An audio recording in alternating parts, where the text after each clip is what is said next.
Sounds like a couple of them. Be a few minutes, we're gonna get a screen in here, I apologize. Still very now, everything works.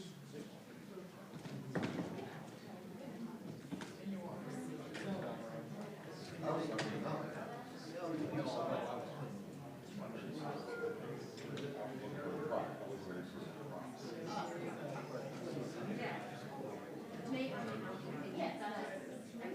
That's a lot. I mean, it's an hour a day.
I wasn't making a comparison to reach you, but because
Check, check, 1, 2, testing.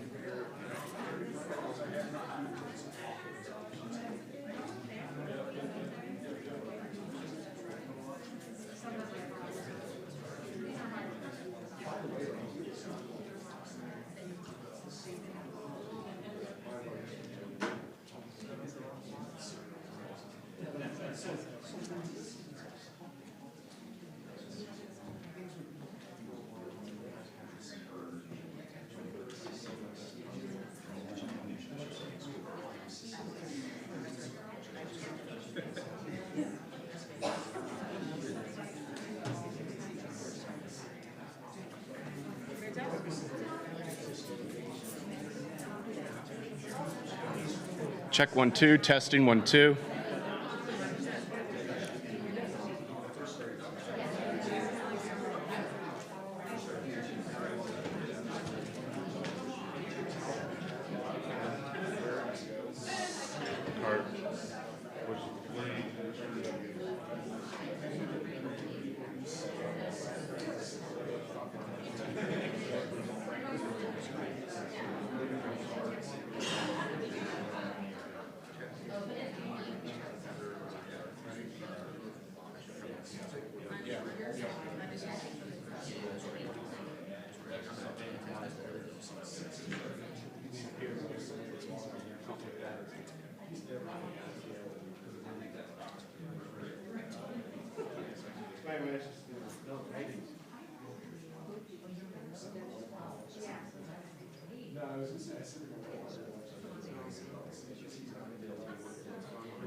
Card.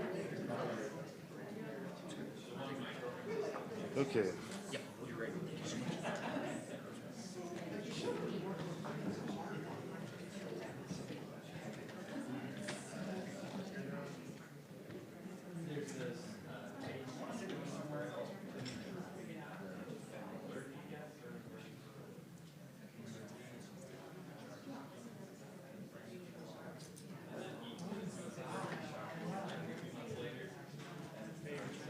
All right, here we go.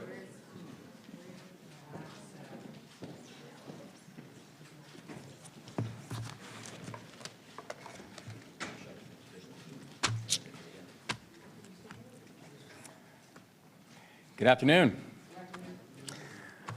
We started this morning having for the first time in recent years, having our legislative breakfast, where we had a chance to go over this budget with members of the legislature, both Democrats and Republican members of both the House and also the Senate. And it was a wonderful conversation, and we're very, very grateful to them for making the time. It's also just an important sign of the new type of partnership that we want to be able to have with the legislature.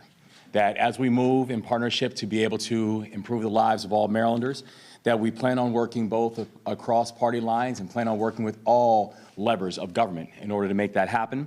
And so we are excited to have a chance to share a little bit about our budgetary process and the unveiling of a budget that we are very excited to share with you all today. This budget that you will see is not only a summation of our values, it's strategic. It prepares us to weather the downside risk in the larger economy, but it also makes long-needed investments to position us for long-term growth. The Lieutenant Governor and I would like to take a moment of thanks to Secretary Grady and DBM for the hard work that has gone into this. We've been putting countless hours into this during the transition period, literally going line by line over this budget. And this budget really is a true reflection of not just the hope and the promise that we have for the state, but we believe truly this budget helps to solidify the fact that this is going to be Maryland's decade. This is the most ambitious budget that you will see for our first year of an administration in recent history. But I think in this budget, we also show that you can be bold without being reckless. And there are a few different approaches that we took to this budget. The first, above all else, is that we are going to be fiscally responsible. We affirm and we agree that the legislature's target and also the Spending Affordability Committee's target, the SAC, that the target of a 10% focus on the rainy day fund is appropriate and right. And you will see in this budget that we stick to 10% for the rainy day fund. This budget also preserves a very healthy surplus, which we will thoughtfully and in partnership deploy and preserve after assessing the economic climate to achieve our state's most pressing needs and most pressing issues. The second piece, that this budget reflects historic investments in both education and transportation. We have said that educational supports is going to be the pathway in order for our state's long-term success to actually take flight. That we have to address the fact that right now we have 2 available jobs for every single person filing for unemployment because there is a disconnect. And we want to make sure that all of our students, both young and young at heart students, are prepared for the economy that Maryland is producing. And so making these historic investments in education become important, but also when we're talking about transportation, you cannot have economic mobility if you don't have physical mobility. So we are making sure that we are creating pathways for people to go from where they live to where opportunities lie. Third, this budget represents a high watermark for the capital budget and local aid. Partnership is going to be the hallmark for the Moore-Miller administration, and this budget deeply and thoroughly invests in our state's capital priorities and supports our local jurisdictions. And finally, this budget positions Maryland to build a competitive, thriving, and deeply enrooted economy that includes everyone, while advancing the critical priorities of education, health, and the environment. We have said before, we will say it again. Maryland will be a state of service. Maryland will be a state where we want to create pathways for everybody to be involved and engaged, where we want everyone's fingerprints on the future of this state. And so this budget also invests in the state's commitment to service, where we will rebuild our state government, we will renew the civic pipeline, and create the next generation of Maryland's servant leaders. So there's a few things that we want to go over as we're going to this presentation. And if you see with the next slides. First, we think it's important that we have a clear understanding and a transparent understanding of the state's current economic and fiscal position. Because we're walking into a situation where we hear about a surplus, but we just want to be very clear about where the state is, about the reasons for the surplus, and how that has undergirded our budgetary decisions and our budgetary priorities. And the economic indicators that you see here are very clear, that our growth lags behind many of its peers in the region and, frankly, many of our peers in the United States. When you look at the state of Maryland and where we are, and not just in comparison to our neighbors, but also in comparison to other comps, other states who have similar type of assets. It underlines the fact that, as I said during the inauguration, that we as a state, that we are asset rich and we are strategy poor. And you can see here from the numbers exactly what we mean. Because we've seen other states invest and other states move ahead. And we've seen how our economy has not kept pace. Our GDP growth has not maintained at the same level. So we have a unique opportunity right now to not just catch up, but to leap ahead of our peer states if we move intentionally and we make sure that our significant investments are actually correlated to the type of growth that we expect from them. We know that right now we have an economy that is still maintaining a level of stagnation, and that we have assets that are great, but we have not been able to be imaginative, to be able to maintain that level of sustainable growth. And so while we do enjoy a surplus today, the drivers of that surplus are also unlikely to continue. And the three main drivers that we've seen from that surplus is, one, we've seen an unprecedented level of federal investment to the tune of around over $800 billion that has gone to the states for state distribution, upwards of $800 million to Maryland. And we've seen that over the past several years. We've seen record highs when it comes to market activity and market growth, particularly in equities, also as it relates to real estate.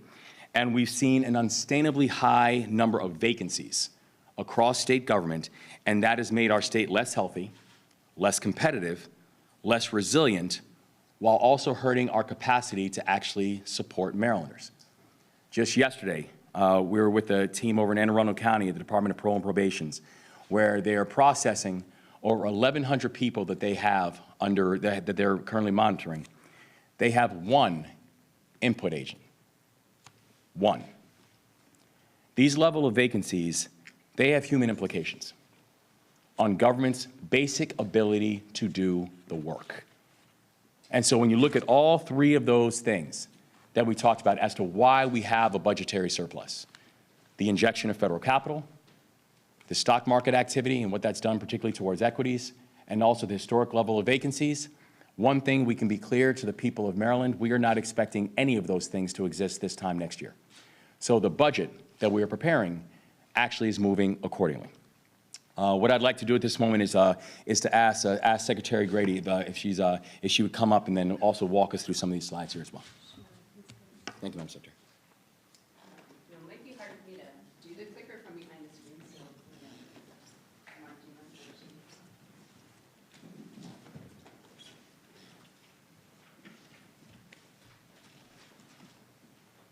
Thanks, Governor Moore, Lieutenant Governor Miller. So we're pleased here to share some of the context, as Governor Moore explained, around the approach and strategy for the fiscal 2024 proposed budget.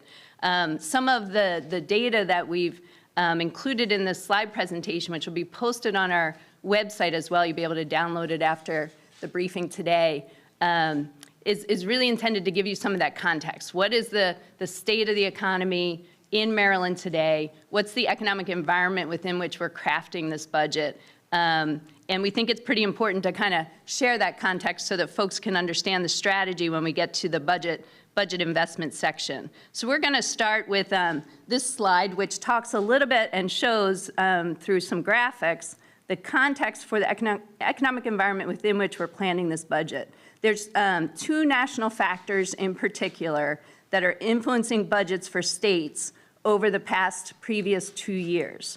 The slide shows 4 charts on here, and what the charts illustrate is that two factors, a strong national economy during fiscal years 2021 and 2022, as well as historic federal stimulus, led to windfalls for Maryland and most other states over these last 2 fiscal years. So you can see from the chart, the 2 years that we're talking about are highlighted in the gray area, and you can see the first chart represents unemployment rates. And during this period of grayed out fiscal 21 through fiscal 22, the nation was experiencing, in Maryland as well, pretty record low unemployment rates. In addition, interest rates, as you can see on the second chart, were near zero. Pretty extraordinary economic environment for investment during this period that aligns with our previous 2 fiscal years. The third chart and the fourth chart just illustrate the extent to which asset values, both home prices, stock market asset values, were rising exponentially during the same 2-year period. So again, just driving home the message here that during the past 2 fiscal years for the state, as well as other states around the country, strong national economy and federal stimulus, extraordinary historic federal stimulus, were contributing to windfall budget surpluses for states across the country. Maryland was no different. The next slide, if we can move ahead, just talks a little bit about what we're seeing today and the really dramatic, significant shift over this past year. We've seen a sharp break to more challenging conditions. So as everyone knows, the Fed has raised the federal funds rate now from 0 to 4% in less than 1 year. The stock market has been in retreat through the entirety of 2022. While unemployment remains muted, layoff announcements continue to gather momentum even this week, with many large corporations announcing significant layoffs, including today. Inflation has started to fall, but the Fed believes it will need to raise interest rates to 5% to meet its goal of 2% inflation. And last, we have no expectations of further federal stimulus dollars the way we've seen over the last couple of years. So this is the environment within which the governor and lieutenant governor are crafting this budget plan for Maryland going forward.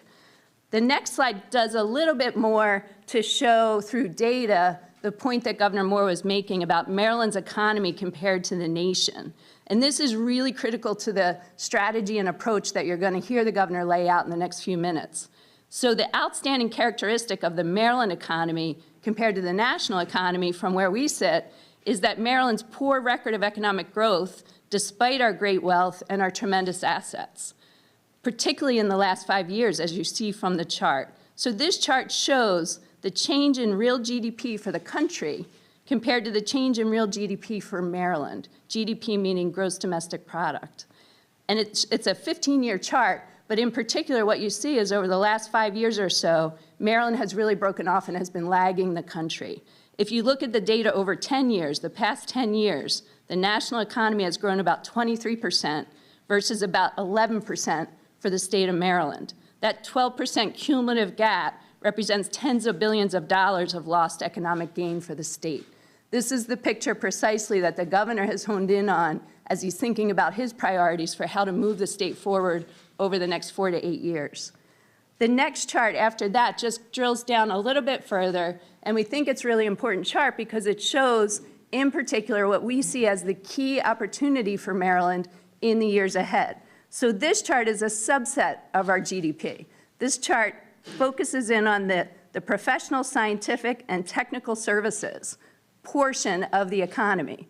And what it shows is that for many years, Maryland was on pace with the nation and with peer states, one in particular being the state of Massachusetts, on growth within this subsector of our economy.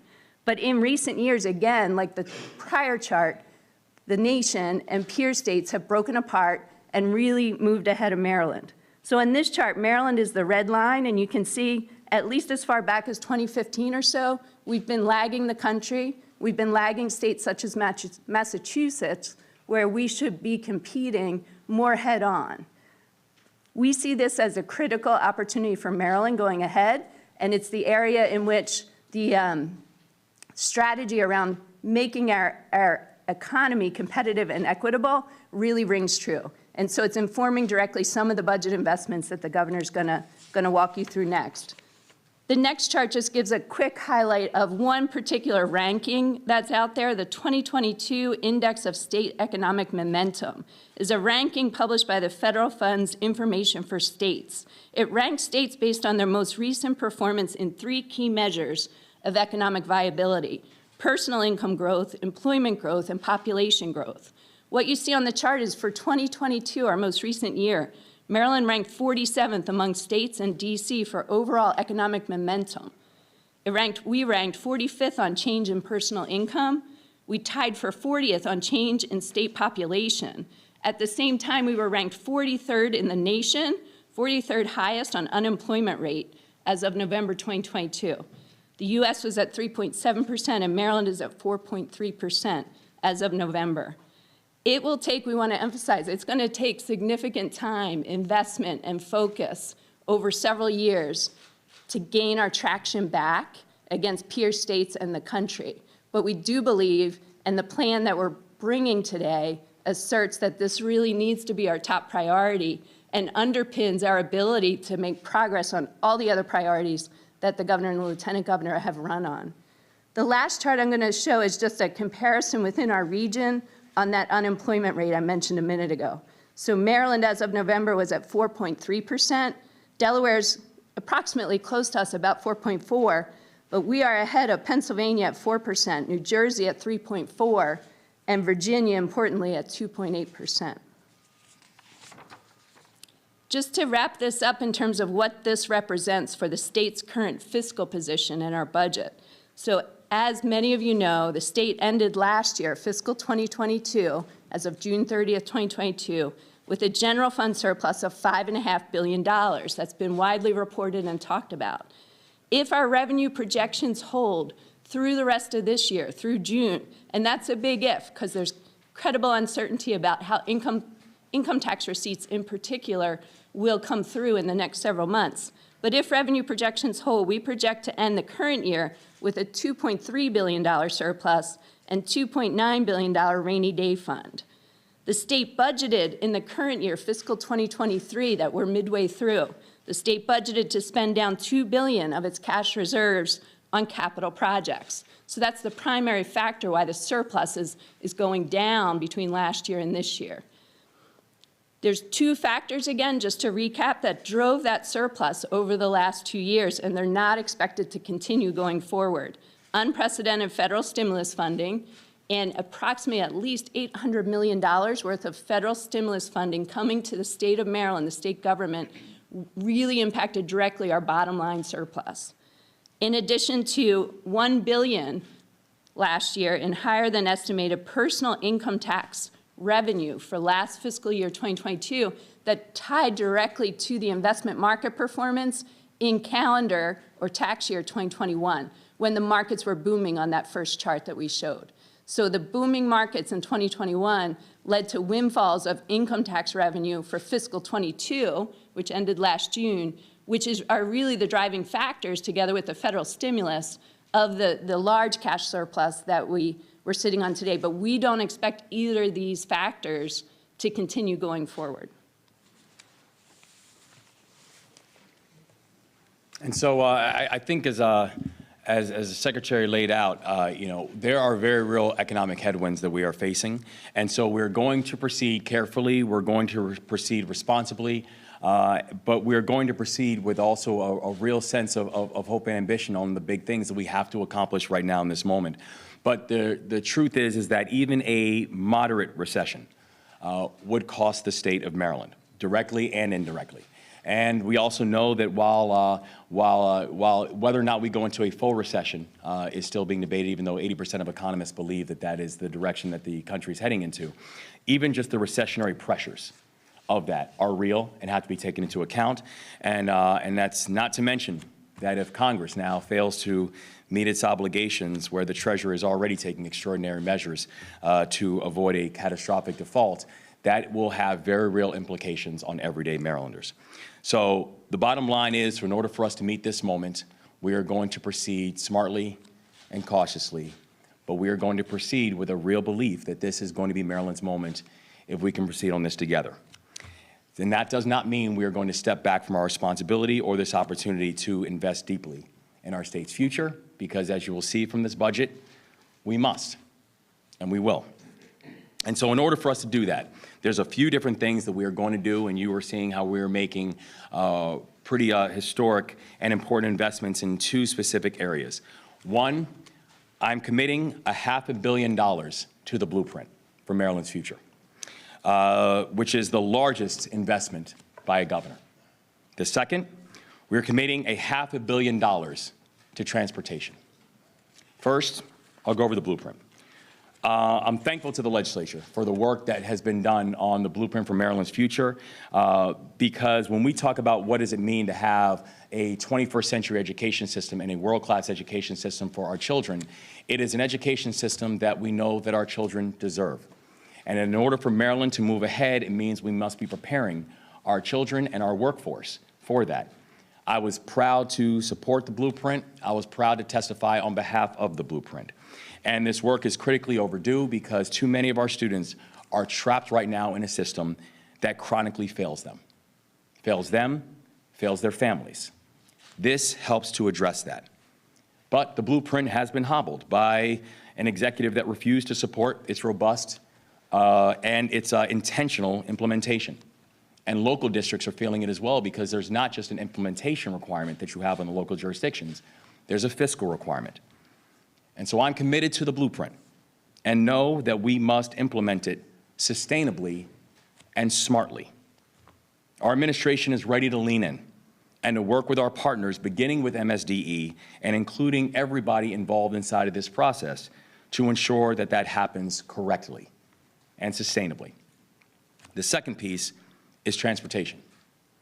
We need to have a transportation system that allows people to get from where they live to where opportunity lies. We need to create a transportation system in this state that this state actually deserves. Maryland is hungry for that. Maryland is hungry for a transportation system that is coordinated and that works. And transportation that prepares Maryland to win this next decade, whether we're talking about fixing roads and tunnels and highways, or whether we're talking about putting together significant investments in mass transit. We've got to make sure that with the right vision and effective professional management, that we can and we will get this done because we're going to prioritize it. And so very soon, I'm excited that we'll be announcing a transportation secretary who will embrace that vision. And we'll work very closely with our partners in the legislature and across communities to ensure that we are going to have the resources in place to be able to leverage federal dollars and make sure that the implementation process is one that is successful. So I'll turn it back over to Secretary Gray to go into more detail on this. Thanks. If we move to the next slide. So just to recap a little bit of what the governor alluded to, these are the details of what's being presented in the proposed fiscal 2024 budget with regard to first principle being cautious preservation of cash balances. So in light of the potential for recession in the months ahead and revenue volatility risks related to our income tax payments that are still due later this year, our budget maintains a rainy day fund at the target level of 10% of general fund revenue, or $2.5 billion next year. That is the recommendation of the Spending Affordability Committee, and we agree with them, as the governor said, that that's an appropriate level for the rainy day fund. In addition, over and above the rainy day fund, the general fund balance in the current proposed budget sits at $820 million for fiscal '24. This is over and above the rainy day fund. It serves as a strong hedge against revenue volatility and as dry powder for critical strategic investments, particularly in the areas that the governor has begun to speak about. Our administration will partner with the General Assembly to deploy our surplus intentionally and strategically. We must marshal a data-driven, evidence-based approach to spending state dollars. In addition, as the governor reported, over and above the rainy day fund and the surplus balance of $820 million, the budget deploys $1 billion of our additional cash to two of the state's highest priorities for economic growth.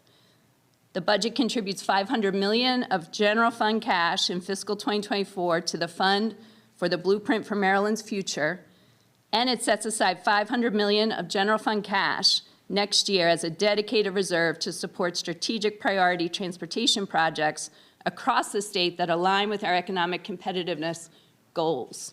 We believe that's critical to making progress on closing that gap on GDP growth with the nation and with our competing states. We, of course, aim to leverage this general fund funding with matching federal support. The next slide just shows a quick view of why we think shoring up the Blueprint Fund is an urgent priority. This shows the current projections for Blueprint Fund, which are supported by special fund revenues set aside by the legislature when the Blueprint Plan was passed.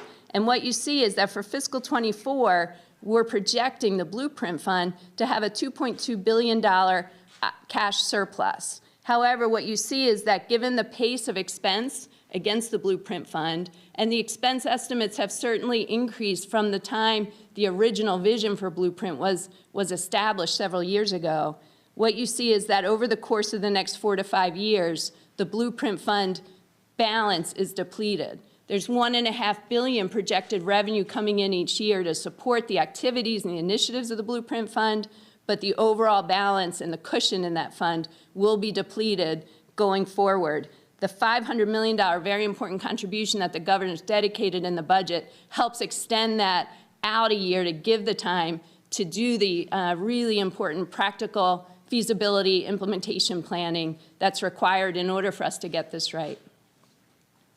The next slide just gives a quick example of many of the reasons why we believe the transportation investment for Maryland is a clear priority and a really optimal use of some of this significant portion of this cash balance. And the last slide very quickly just gives you a view of the extent to which this budget supports local aid to the county governments and city of Baltimore. The 24 budget provides $10.4 billion in aid to local governments. That's $885 million more than the current year budget, or just over 9% increase. The primary increases include an increase of 10% for K through 12 education aid, an increase of 20% for transportation, and an increase of 9% for the community colleges. And for the operating budget highlights, there's a few different things that you'll see, and we go deep into the details about what are some things that we have that we're putting capital behind and investments that we're looking to make. But there's a few that I wanted to specifically highlight for you all today and call on particular. First is our commitment to public safety. I know yesterday we had a conversation about public safety, and I said that in this budget you will see the significant investments that we are making in public safety, in partnership with the local jurisdictions. And yesterday, not just after our meeting with Attorney General Brown and also U.S. Attorney Barron, we had a chance to go by and spend time at one of our nearby district courts where they're grappling with the just dozens of vacancies. It is a perfect highlight of what exactly we mean when we talk about things like vacancies have consequences. That you cannot talk about having a structural surplus when we know that much of that structural surplus has been done on the backs of workers. And that has had consequences on communities. And so this budget helps to rectify that and remedy that. Where public safety is a foundation of economic progress and equity, people must feel safe in their own communities and feel safe in their own homes. If people do not feel safe, they will not stay. If people do not feel safe, they will not come and they will not invest. So the state is going to make sure that we're doing our part. I'm proud of the investments that you see here inside of this budget, and we're excited to move in partnership with our communities in order to make this happen. And so you'll see in the budget where we have budgetary line items that include things like aiding local police departments, salary enhancements to recruit and retain DPP or parole and probation agents, expansion of the Office of the Attorney General and the public defenders. These are all things that we plan on working in concert to use budgetary authority and budgetary heft to ensure that people understand that this administration is going to focus on keeping people safe. The second, you'll see in the operating budget, we also go into deep investments in health and well-being of our communities, including the expansion of dental coverage for Medicaid clients and elevating the importance of opioid prevention. Now, during COVID, oftentimes opioid prevention and overdoses, it fell off the front pages of the papers and the headlines. But the numbers kept going up, where we still continue to watch double-digit increases in the challenge and in this war that we are still waging against opioids. And we saw, and you see here, not just investments, but also with the selection of a new special secretary that's dealing with this issue of opioids, the former mayor of Hagerstown, Emily Keller, who we're very, very excited to work with, and who will help to lead the state's effort to be able to address this issue. And the third piece you'll see here is the importance of making sure that we have an economy that is both comprehensive and growing, competitive and equitable. That includes this process and this budget is the largest attempt that we have seen in this state to address the issue of child poverty. And that includes things like enhanced EITC, the Earned Income Tax Credit, as well as the expansion of the child tax credit. These singular efforts are the largest target point that this state has made towards ending the issue and the challenge of child poverty. But we're also showing that we can go after child poverty and at the same time working to keep Marylanders. And you'll see that through our Keeping Our Heroes Home Act and other acts that are intended to make sure that we are keeping Marylanders here to address the financial challenges that many Marylanders face, to be able to incent businesses to come, to be able to incent businesses to stay. We can both be more competitive and more equitable at the same time. It does not have to be a choice. And this budget reflects that reality. So I'll turn it back over to Secretary Gray. Thanks, Governor.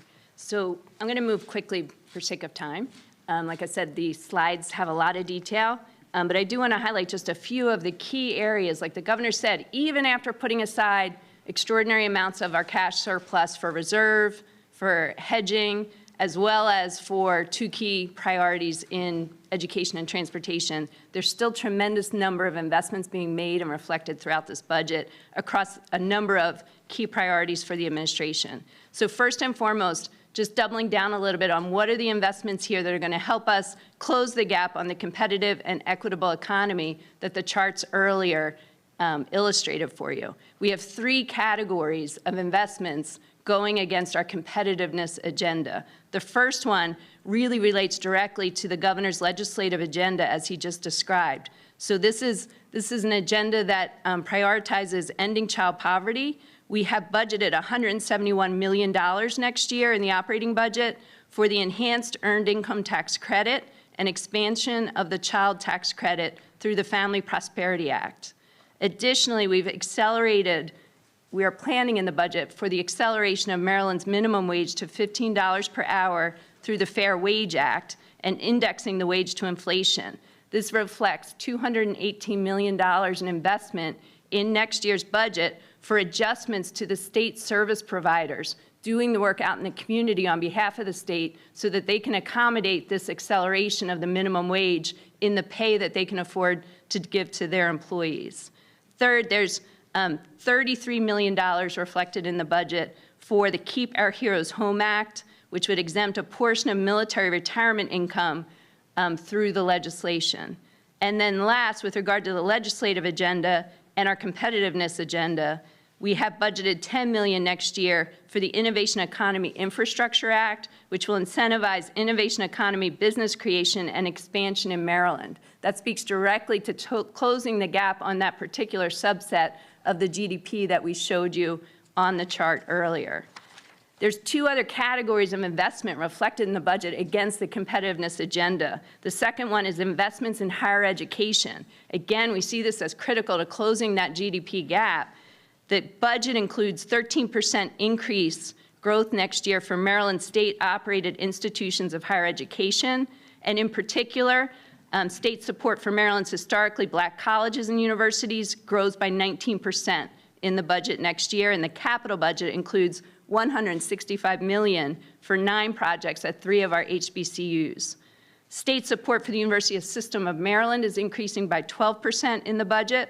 We have record funding of $112 million for the state's largest need-based student aid program. We have record level $393 million in funding for the 15 local community colleges across the state. That represents an 18% increase in state support per student at the community colleges. And last, we've budgeted $5 million for the Maryland Energy Administration to work with higher ed institutions on campus green initiatives. The third category of investment in our competitiveness economy, because it really is among the top priorities, relates to apprenticeships and pathways. So the budget includes a number of examples and investments for various apprenticeship training programs, including a Maryland Apprenticeship Training Program, the Career Pathways for Healthcare Workers, Cybersecurity Public Service Scholarships, Outdoor Recreation Apprenticeship Program, and a Law Enforcement Cadet Apprenticeship Program. Additionally, the budget includes $5 million for the Maryland Higher Ed Commission to work with our higher ed institutions, including the community colleges, to strengthen pathways for community college and other non-traditional students. Next, we're just going to highlight very quickly the enhancements in our budget, the investments in our budget to support the safety net for families when they need help. In the current year budget, the legislature had enhanced benefits for temporary cash assistance and temporary disability assistance, and our budget carries those enhancements forward into next year. We are also continuing to fund $5 million for the really important Summer SNAP program. The next key area to highlight is the governor's sort of headline initiative around a call to service. So the budget includes $18 million across fiscal 23 and 24 to stand up the new cabinet-level agency that the governor announced over the last couple of days, the Department of Service and Civic Innovation. Next, on education, K through 12 education, we already talked about the historic investment in the Blueprint Fund of $500 million. In addition, the budget includes record funding for K through 12 education through Maryland's public schools, increase of 10%, which exceeds statutory formulas by holding harmless counties whose formula aid would otherwise go down. Per pupil funding increases by 9% in this budget. Funding to support low-income students increases by 32%. Additionally, we budgeted $15 million to fund the Maryland Educator Shortage Act, which will focus on teacher recruitment incentives. And finally, the budget includes an increase of $1 million in general funds to address and prevent hate crimes at our schools and early childhood centers. The next slide shows quickly what the budget reflects for public school construction.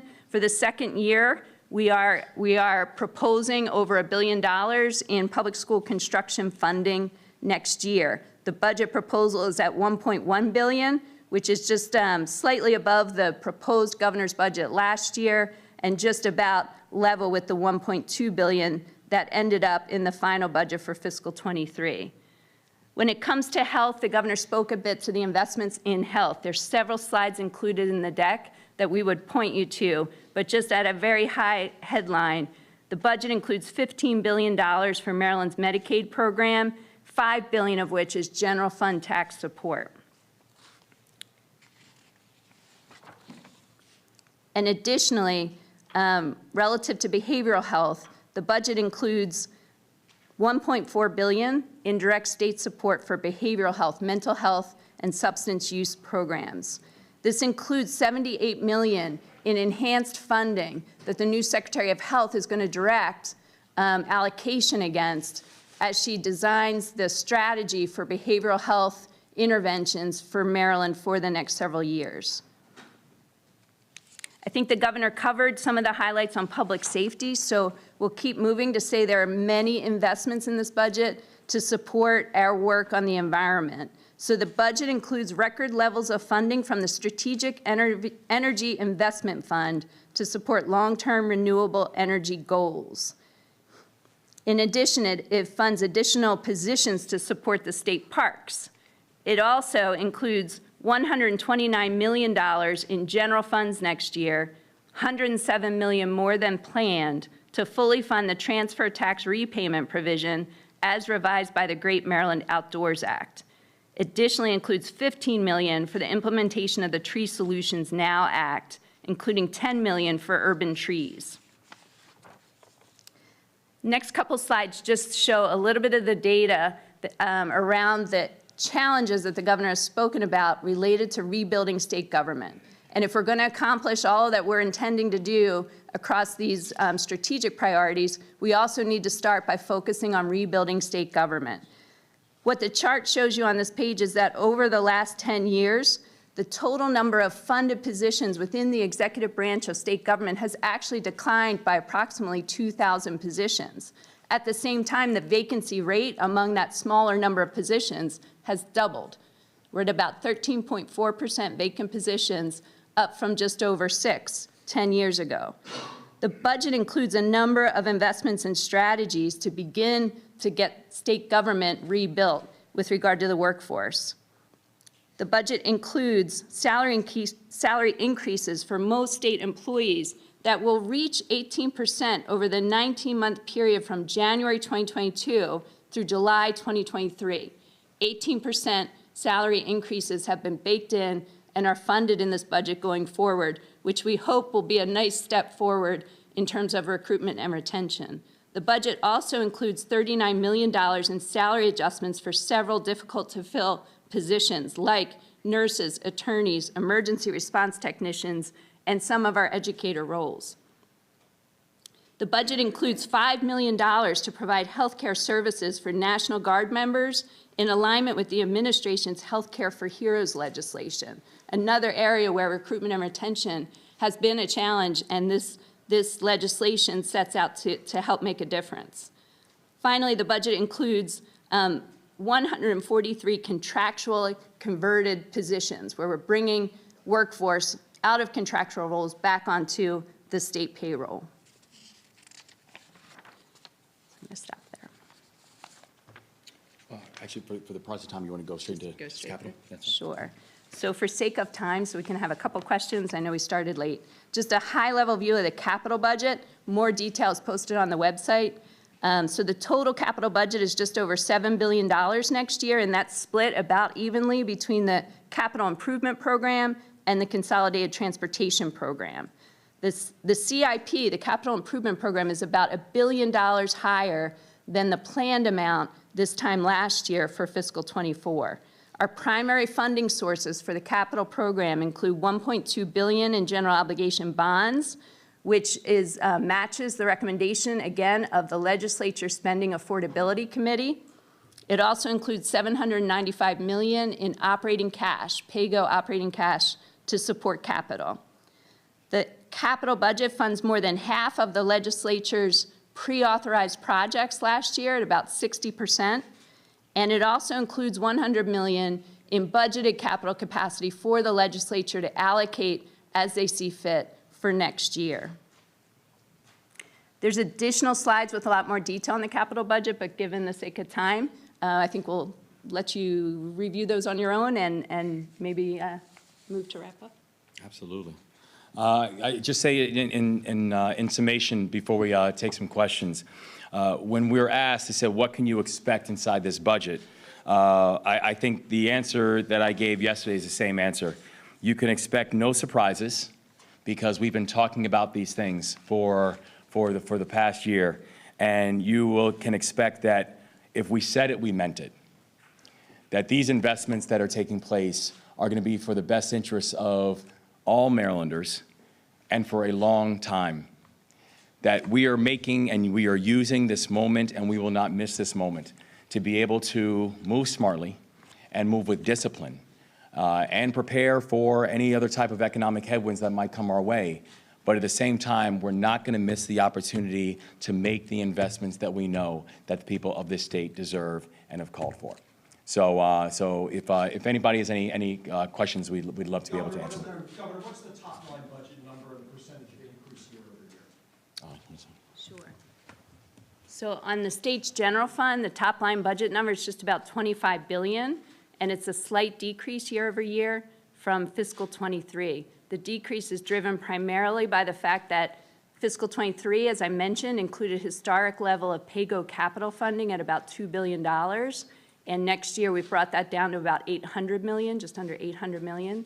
And the current year budget also included significant contribution in the rainy day fund at just over $1 billion. That gets us to the 10% level we want to maintain. And going forward, we're at that 10% level, so that contribution has come down. Madam Secretary and Governor, does the budget support all this without tax or fee increases? The answer is yes. And, you know, it was something that we talked about and we were committed to before, where we have a unique opportunity to be able to make what we believe to be important investments without delving into tax or fee increases. We're very clear, if you look at the delineation between the investments, which capital that we know is recurring and which capital that we know is one-time capital. And so we're being very smart and diligent about that, but we know that this budget is one that can be ambitious and at the same time not include tax or fee increases. Governor, you know that this year, the legislature has a lot more tools to either cut and move things around. Yes. It's not something that I think you are happy about. Yeah. Ironically, I was for it and voted for it, and then I realized I was running for governor. So. What would you say to the legislature that as they start, you know, wielding their knives, if you will, Yeah. what should they keep in mind? I think they should keep in mind that we take the word partnership seriously. And to be very honest, whether or not the law changed in terms of our approach, it's irrelevant, because we would have wanted to move and work in partnership anyway. It's the reason that we wanted to start today with the legislative breakfast. That hasn't happened in recent years. It's because as we are proposing this budget, we know that so much of it is not just about the passage of the budget. It's about the implementation. And that actually has been the challenge before, right? Where the challenge before is you could have a budget that was introduced. You could have a budget that was passed. But if you did not have a sense of partnership between the governor's office and the legislature, the governor's office and local jurisdictions, you can pass whatever you wanted to pass. The implementation would be a disaster. That's the thing we continue to see. And so the response that I would, the response and the reaction that I would give to the legislature, frankly, is the same one that we gave this morning at the legislative breakfast, is we're excited to move in partnership and move in partnership to the benefit of the people of the state. Governor Moore, on the blueprint, you talked about $500 million. Is that above and beyond the requirements that are already in the funding formulas, or is this meeting the requirements? No, it's above and beyond. And the reason that we wanted to put that in place is, we know that as we're moving forward, we are big believers in the tenets of the blueprint. We're big believers in, if you look at the tenets and the aspects of the blueprint, everything from how are we making sure that we are starting earlier, that we can get pre-K for every child in need? How are we ensuring that we can create a better pipeline for educators of color inside the classroom? How are we ensuring that every student, regardless if they head off to a four-year school or not, is going to have a chance for economic growth and economic opportunities? These are all tenets that we believe in, but we also know that the implementation of the blueprint thus far over the past couple of years has been uneven and sloppy. And it is important for us now to be able to work in partnership, which frankly is something that the legislature and local jurisdictions have been asking for this entire time. We're just simply saying that in order for, while we believe in it, we have to make sure that the implementation is done smartly and strategically. And that is going to mean that we have a real sense of connection in terms of making that happen. Governor, where some of the increased funding in transportation is going to go yet? Have you identified some of those projects for the transportation funding boost that you're giving? Yes. What are you seeing for that? So we see there's a collection of different priorities that we have. One thing that we do want to do is we want to give space for the soon to be announced transportation secretary to be able to have their time with it as well. But we know coming in that there is not a shortage of transportation needs and transportation opportunities and challenges that we have to face. We know even just in recent days, we've seen how some of those challenges are very real and how they exist. And so we believe this down payment is important because, A, we want to let the transportation secretary know that there will be resources for us to be able to make some of these bold initiatives, and that includes things like fixing roads and bridges that we know have to be done, but also making real investment in mass transit to include things like East-West Transit in the Baltimore region. But in addition to that, it's an important message that needs to be sent to the federal government that we are going to be core partners. And as they're looking to make their investments, and there's still significant capital that's coming out of the Department of Transportation, we want them to know that Maryland is the best partner that they could have in terms of making these things work, and you're going to have a state government that's going to serve as a partial underwriter as well. I wanted to ask you about the Purple Line and the delay. It's $1.4 billion over budget and 5-year delay on the Purple Line.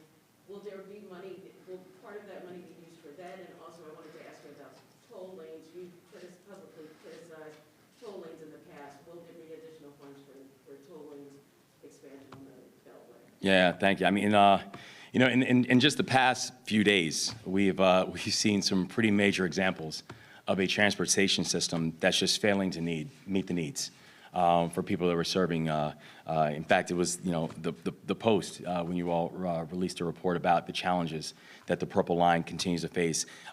This is deeply troubling, and the Department of Transportation seems to have actually withheld information from the legislature about the status of the Purple Line.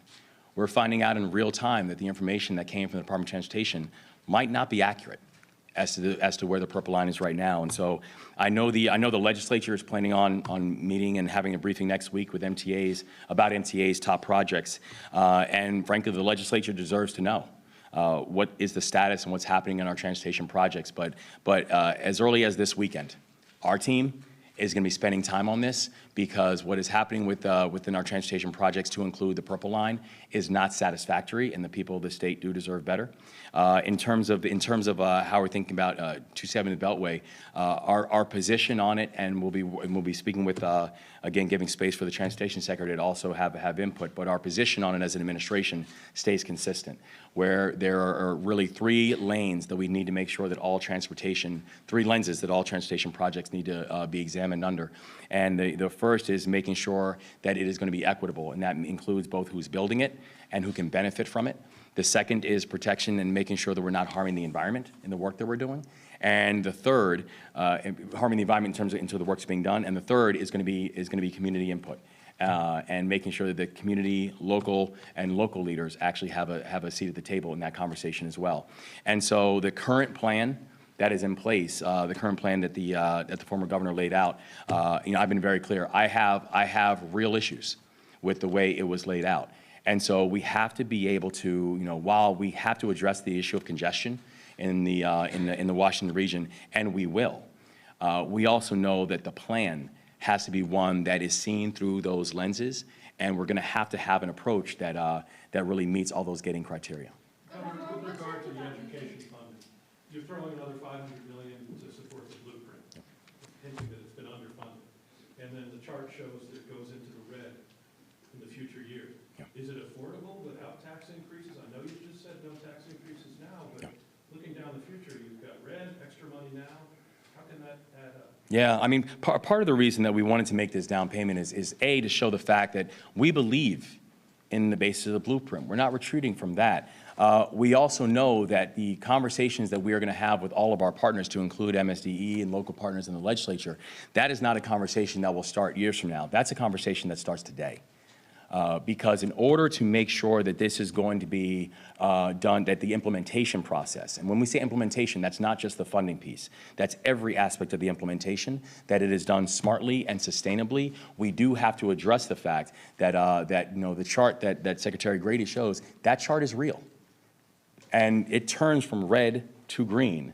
I'm sorry, it turns from green to red, in a few years. So that's not a conversation that's going to wait till then. We are going to be working in partnership with our local jurisdictions and with the legislature to address the fact that we have to start now in preparation and planning to make sure that the implementation is smart and that it's sustainable. Transportation is a top priority for you. Transportation is a top priority for you, so how close are you to getting a new transportation secretary? We're very close. And more is coming very soon on that. But I think the lane that we're going to be talking about, transportation, especially when it comes to the transportation secretary, is going to be the same type of lens that we've had for all of our cabinet secretaries. We're incredibly proud of this cabinet team that we have built, to include our head of DVM, where this is a team that is absolutely world class. A team that they are in the seats that they are in because they are experts at what they do. They are in the seats that they are in because we know that they have the vision to be able to help lead us forward in their own individual areas. And we know that we wanted to build an administration that looks like the state of Maryland. And so we're really proud of the team that we've built thus far, and I think people are going to see that on the side for Transportation Secretary, there will be no different from that. It's close. Governor Moore, how is your definition of accountability, and how does your administration plan to track this spending as we're seeing it being allocated to the various agencies and projects moving forward? Yeah, thanks. So, I remember, before I ran for governor, I ran one of the largest poverty fighting organizations in the country, where the thing that we prided ourselves on was not just, the size, in terms of how many investments we were actually making out. It was the accountability. It was the fact that we could literally turn around, as we call it, the BC, which is the benefit to cost ratio. But every single dollar, there was a measurement of accountability, that we could tell you what the societal ROI was on the individual dollar. The team knows I like the details of this stuff. As a leader, I say I'm data-driven and heart-led, and we are going to make sure that when we're making these investments, that they're not blind investments, that there are things that have been under-supported and under-resourced, and at the same time, though, The supports and the resources does not mean blind support. It means partnership also means accountability.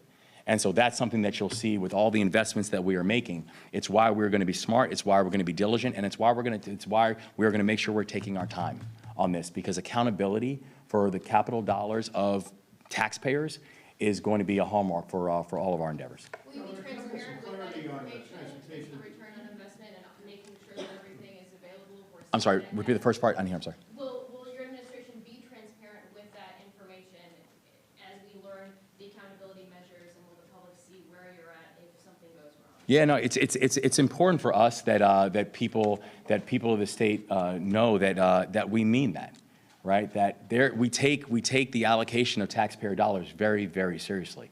And so we want to be able to, ensure that all Marylanders can have a real sense of faith that not only is this government working for them in terms of the basic services that we're looking to provide, but then in addition to that, that they'll be able to see and understand the tracking and the why behind all these decisions as well. That's all. Just a quick one on trans, just clarity on transportation, Governor.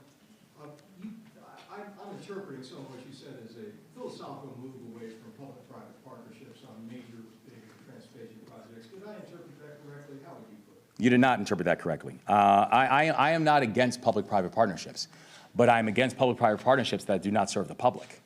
So public-private partnerships and P3s, I don't have a philosophical objection to it. In fact, frankly, I think that for many of the things that we are looking to do, we're going to need to have measurements of public-private partnerships. If you don't have P3s involved in many of the transportation projects that we're talking about, it means you are going to limit the amount of transportation assets that you can actually invest in. So we have to make sure that we have forms of capital that are coming from multiple different streams. That does not just mean state coffers. It's going to mean from the federal side. It's going to mean P3s. So we understand that there's a reason for the inclusion of them, but you need to have P3s that make sense for people. And so that is how our administration is going to be approaching it. Thank you very much, guys. Thank you all. Thank you.